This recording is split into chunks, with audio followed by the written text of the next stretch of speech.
Welcome to my monthly The Expat Career and Lifestyle podcast. I'm Dominika and I am the founder of dmcoaching.eu, the place to be when you want to create a career you love and live the global lifestyle.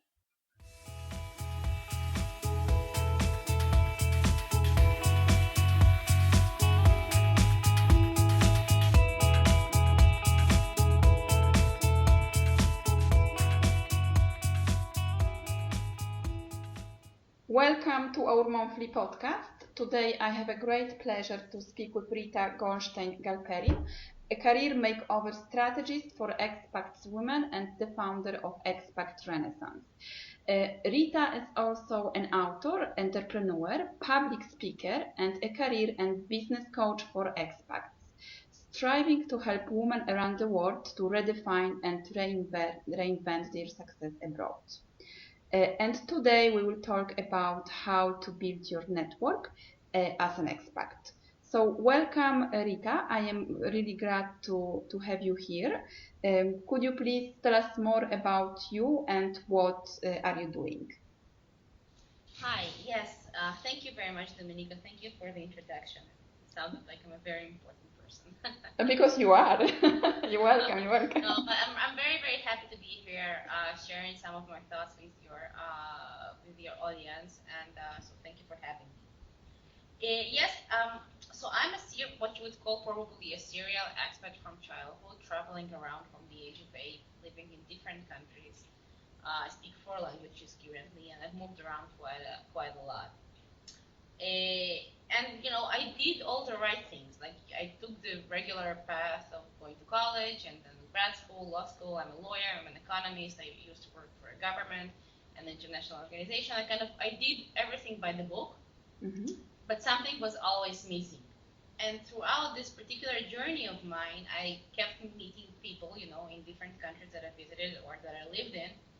And I was constantly just naturally giving advice and, suggesting some strategic ways of handling things and maybe helping people redo their application or their cover letter or just approach a problem from a different perspective. And then at a certain point, about a year and a half, almost 2 years ago, it kind of dawned on me that, well, this is what I should be doing. I mean, there's a calling for me and I shouldn't be unhappy in a very kind of well-organized, structured position, and I should completely change my career path. And what do you know? I just did. And so this decision has completely, obviously, changed my career, but also my life in a whole, and I'm really happy about it. So who am I?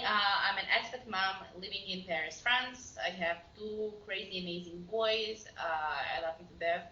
They're extremely over energetic and they take a lot of energy and a lot of patience, and married to a handsome medical researcher and open to see what life brings on. It's crazy and I love it. Yeah. So well done for switching your career and starting your own journey as a business entrepreneur, and for your family and for all your experiences as an expat. So today we are going to speak about networking, because this is one of the effective strategies to build an international career or business. So what can you advise to someone who is just starting networking? Sure. Well, I guess the very first thing to understand about networking is what it is, actually. What do we mean when we say networking? Because despite a very common belief out there, this is not exchanging your business card, giving your incredibly over-rehearsed speech, and then expecting miracles to happen. I mean, people are not going to buy from you. People are not going to connect with you. They're not just going to help you and open up their doors just because they put you there. So in a way, networking as a concept is building relationship, is connecting with somebody else. So it's very much more similar than creating a friendship that happens, on a natural basis, rather than using a person for your own needs. Yes, you need to be strategic, but yes, you first and foremost have to be generous with your time and with your efforts and provide value to the other person. So be it recommending him to somebody or sharing his ideas within your network, or sending him an interesting article in his or her niche, or just contributing to them, making sure that you actually listen and that you care about what they care about before you actually ask for something. And so for networking, it's really important to understand it's a mindset that you're at.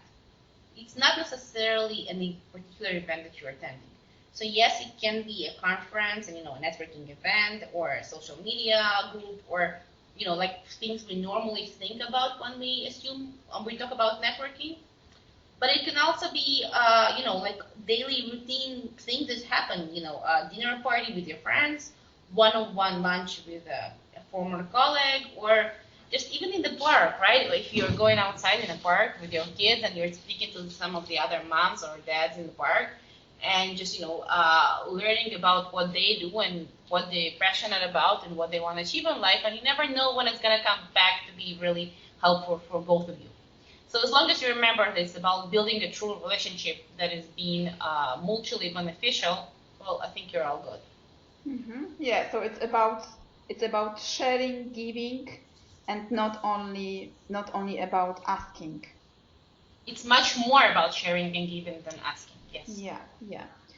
Yes, yeah, yeah. So yeah, of course we can network. We don't have to go to like networking events.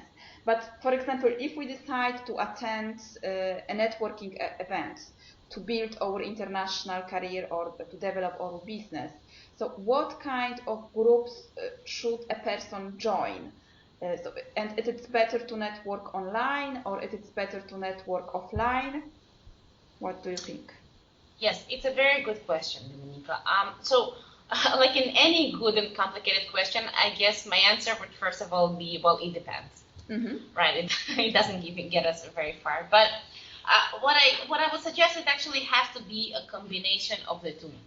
So you would probably use an online tools as to prepare yourself for the event. So that could be, like seeing who has already signed up for this conference, and maybe making some LinkedIn connections and agreeing to meet there. So just scheduling and concrete meeting, not just walking there as a cold call. That could be on Twitter, for instance, following the hashtag and seeing what conversation is there and what sort of trends and what people are saying. And so you kind of get into the vibe of the event just even before you arrive. It could also be Facebook, right? So because events would normally have a Facebook page, and you can see what the discussions are happening, so you can comment on something. And well, not only will you be able to see who else comments and create the connection with them, but it will also contribute to your own visibility. So people might be actually seeking you out because you've given something of great value when contributed, to this online discussion. But then at the end of the day, there is no other way to make a really true, strong connection than meeting in person. So yeah, I guess it's a combination of online and offline. Now, for the groups themselves, it's really easy to get overwhelmed, and you don't want to spend your entire day networking. I mean, yes, it's important, but there are various other tasks that go into life except for building your own international network. And so you need to approach this really strategically. There are groups that are similar to you, and then there are groups that are completely out of reach in different niche. And I would argue you should seek some sort of synergy in between them. Because just meeting people who are very like-minded as yourself and who come from rather similar background and have very similar interests, yes, it's important. Yes, you obviously you're going to be much easier, to get it off, and you're going to be able to share the same jokes and whatever. But you're not going to break out of your comfort zone, and you're not going to, create new opportunities. So just a combination of the two. Very often, when attending a networking event alone, it can be difficult to start a conversation. How to do that? What a new networker can say to start a conversation? Well, yes, you're right. It's not very easy. I guess the first thing to do is probably take a very deep breath and kind of, accept that it's not going to be extremely easy. And then I would suggest taking the first couple of minutes while you're at the event of sort of playing maybe at the anthropologist, like viewing the room and understanding what's happening. Who is really well connected, who is looking to who couples, or are they circling around bigger groups? Just kind of understanding the dynamics in the room before you actually head in. Now, when you're ready to get this conversation going, there is no reason really to overcomplicate it. Just start with really simple, short questions. Make sure those are actually open-ended questions. So avoid anything that is yes or no thank you sort of answer. But any open question would go just about, show some curiosity and ask the person what he's about, what brings him there, what he or she is interested in, and so on and so forth. Just, show true generosity and show true curiosity. Just make the conversation first about him, and then let it follow. A nice trick I like to use here is actually being personal, using the first name of a person, to kind of addressing him personally and saying, "Oh, Dominika, this is really interesting." It makes it sound a little bit more familiar and actually registers the person a little bit better in the memory of the other one. Yes, I think it is very important to be personal and also asking open questions and showing curiosity and generosity.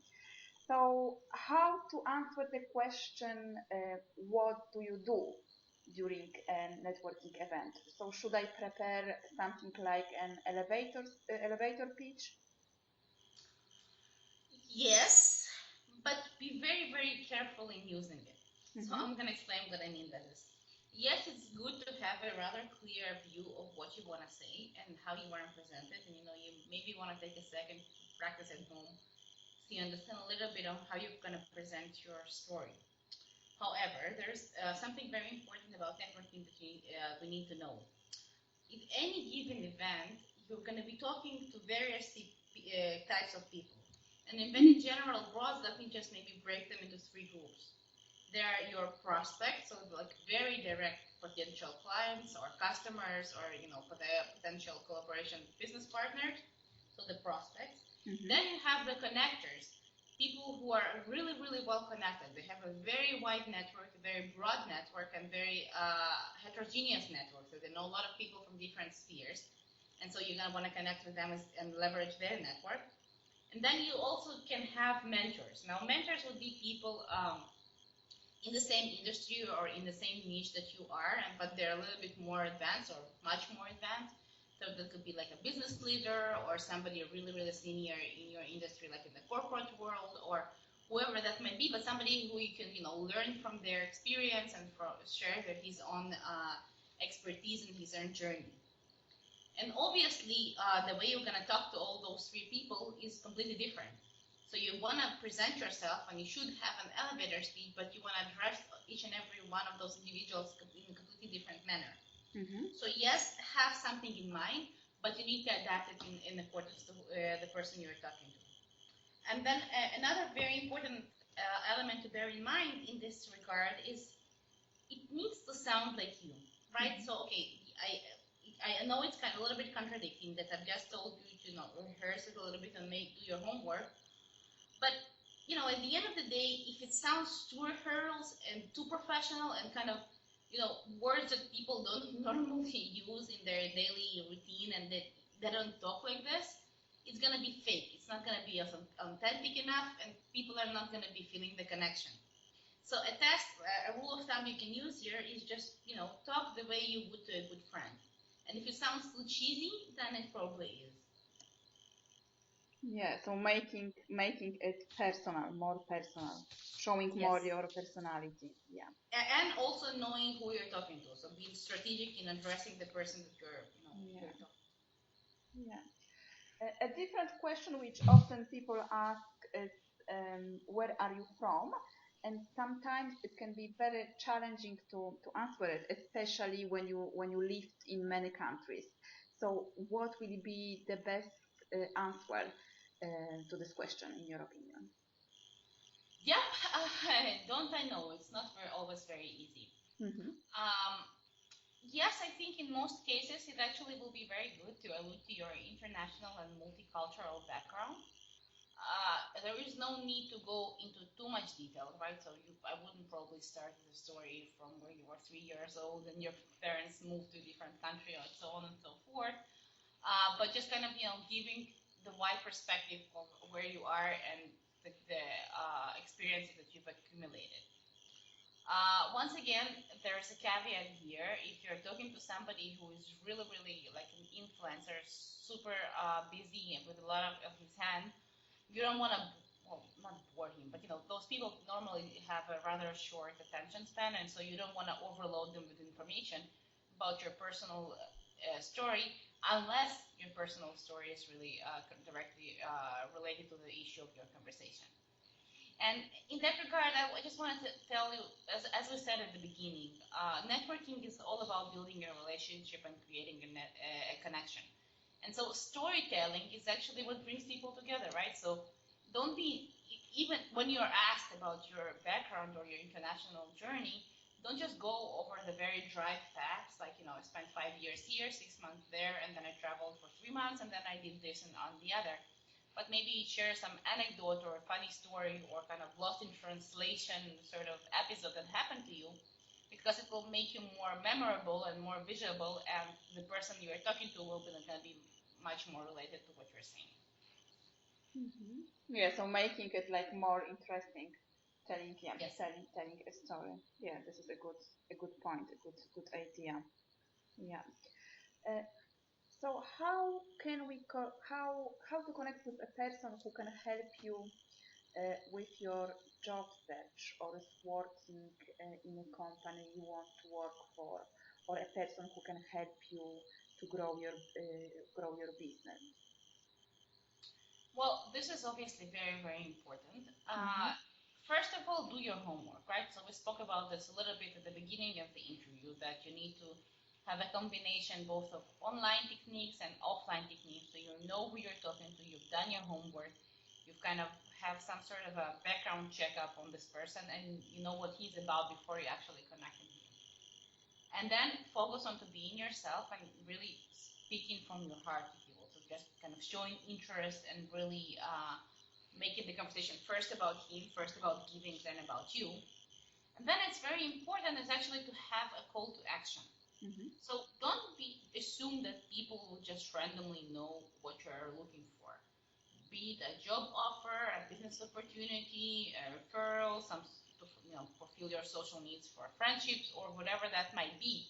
It might actually be very clear in your mind and it makes perfect sense to you, but the other person you're speaking to, well, he's not you, he's not walking in your shoes, so you need to be rather clear and specific about what it is that you want. However, and this is important, your call to action can never be like, I'm looking for a job, please offer me one. Mm-hmm. And even a much less direct way of putting this is still not going to cut it. A call to action a good call to action could be like, would you mind if I send you my CV and you can, review it and see if you have any tips for it? Or another one would be, oh, I just read a very interesting article about this thing you've just told me, whatever that might be. I'd be happy to send you over LinkedIn. I'll send you a friend request. So it has to be action oriented. It has to be specific. And it has to kind of allude to the next steps you're going to be taking into your newly established relationship. But it can never be about really what is it that you want, and please deliver it right now to me. Mm-hmm. Yes, this is the same thing that I'm telling to some of my followers, not asking directly for a job, but explaining in a specific way your goals and what would you like to do, and then or also your next step. So what would you like to do next? So asking this person to review your CV. So this is very very important. Um, so how to keep in touch with people we met at the networking event, and how to develop those contacts further. Yes, this is actually something that is very often overlooked. So people, Yeah. go to events, exchange a bunch of business cards, and they think they've done the job and they're awesome networkers. Well, the reality of the matter is none of this matter unless you follow up, because any sort of connection in any sort of relationship that is going to grow out of it is going to be only in the follow up. So the first tip I'm going to give you here is The first follow-up connection should be almost immediate after the personal interaction. So let's say just within 24 hours of your interaction, maybe like 36 max. I don't know if you're traveling or you have to get a plane or whatever. But just really kind of fast after you spoke to this person and you got to know him or her a little bit, just send him a LinkedIn message to connect. Now remember this, pressing the connect button on LinkedIn is a big no-no.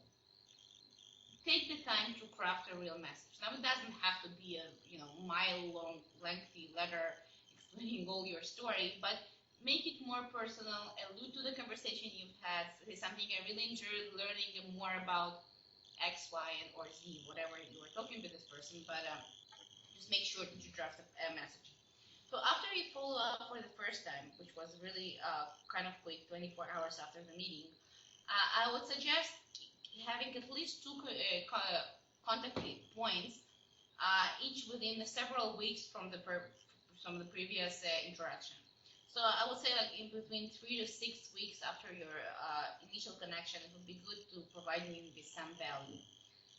Now, provide value could take in various forms. That could be, I don't know, sending him or her an article that you read and you found interesting, referring him to your own networks, leveraging your own the people in your own network to help him promote his or her business. Maybe giving some feedback on a product, on a website, on social media, on a blog by this person that you've read, and just commenting below and saying what you thought of it.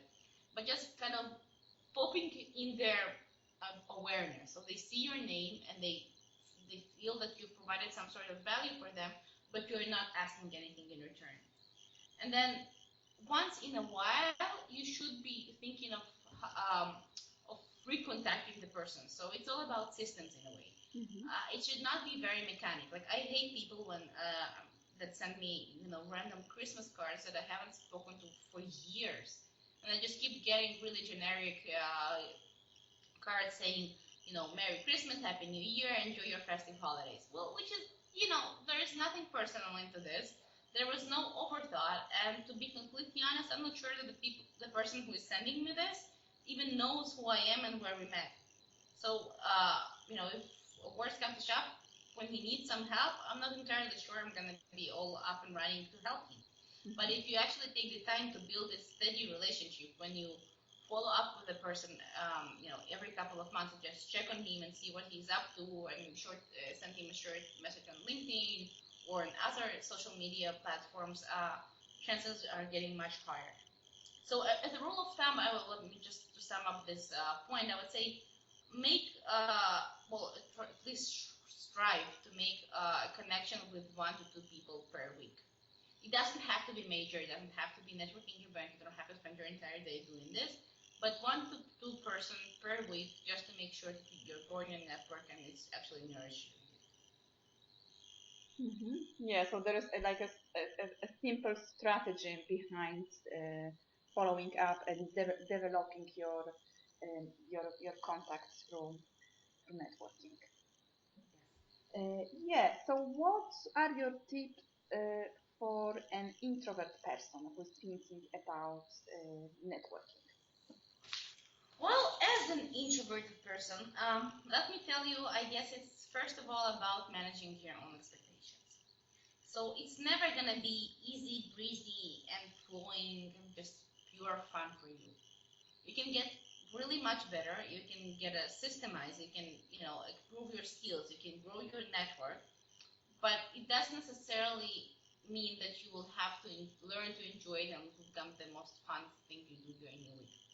Because let's face it, for us introverts, being in a big room, with lights all over, with plenty of strangers talking, so you can kind of hear mumble from all over, it's rather stressful. It's not a comfortable situation to be in. So just manage your expectation, I guess, is the first step. But then on the other hand, if you look at it, there is an opportunity here to use your own personality trait to actually leverage your networking skills. So I'll explain what I mean by that. If we're not very comfortable talking about you and what you have done and what you have achieved and what you're out to achieve, just have the conversation about the other person, which is people normally like to talk about themselves. They like to share their achievements, even their challenges. They love to share their life. They want to feel important and somebody is listening to them. So if you are an introvert, just practice the listening skill and make the person that you're talking to feel really important and appreciated, and that he or she is very interesting and that you care about what they're saying. And then in terms of confidence, it's not something, unfortunately, that you can just inject and feel very comfortable and great within your skin. Practice makes it better. I don't think it necessarily makes it perfect, but just accept that it's a very important task for yourself, whether you are changing careers, whether you're looking for a job, whether you're just trying to make friends abroad or starting a business. In any way, building your network is a very important element, and so try to use whatever it is, personality traits that you have to your own advantage. Mm-hmm. So what are your plans for the future, and where can we find more information about you, Rita? And I also know that you have a free gift for us today. So please Yes, tell us more. yes, I do have a free gift for you. I'm very happy to share that. Well, what is next for me? I'm all about core domination. I want a creative movement of expert women who reinvent themselves abroad. Mm-hmm. But before I do that, you can actually find me online on my online home, which is expertrenaissance.com. Now, for my gift of today, this is actually I've created the Expert Networking Survival Kit, which is a guide that brings together several actionable tips. So building somewhat on what we discussed today, but there are other tips as well, just kind of how to approach networking and how to prepare yourself and what to expect when you're working towards your strategy on networking. And then there is my go-to resource guide. We've spoken about social media quite a lot today, but we only alluded to Facebook, LinkedIn, and Twitter, Mm-hmm. which of course are the most widespread and most known, but there are various platforms, online platforms out there for expert women or for experts in general, with different directions. So there are networking events, and then there's women mentoring programs, and so I listed 10 of the resources that I personally use a lot to kind of shape up and elaborate my own network, and I think they're very, very useful for experts in general and expert women in particular. And so if I move into my own call to action right now, if you will, Mm-hmm. if you recall finishing every networking event with a particular call to action, I would be very happy to welcome you and to invite you to my own tribe online. I have a Facebook community of over 600 women from all over the world, basically, in different stages of career change or career transition or setting up their own businesses abroad. Just, really what I call Wonder Women in the making. This is a closed community, so, whatever happens there, we're kind of under Vegas rules, if you will.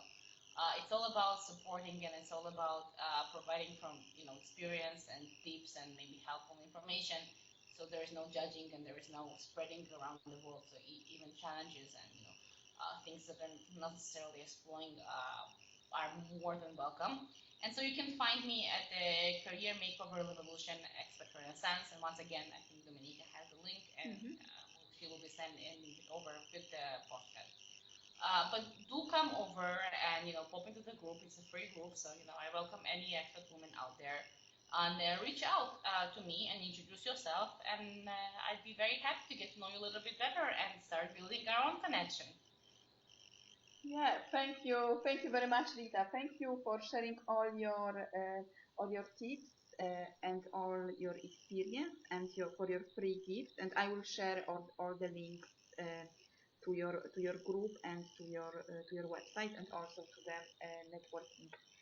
networking guides. It was very nice to speak with you, and I hope to interview you in the future about different challenges of expat life. Thank you. Yes, it was extremely fun. I really enjoyed myself.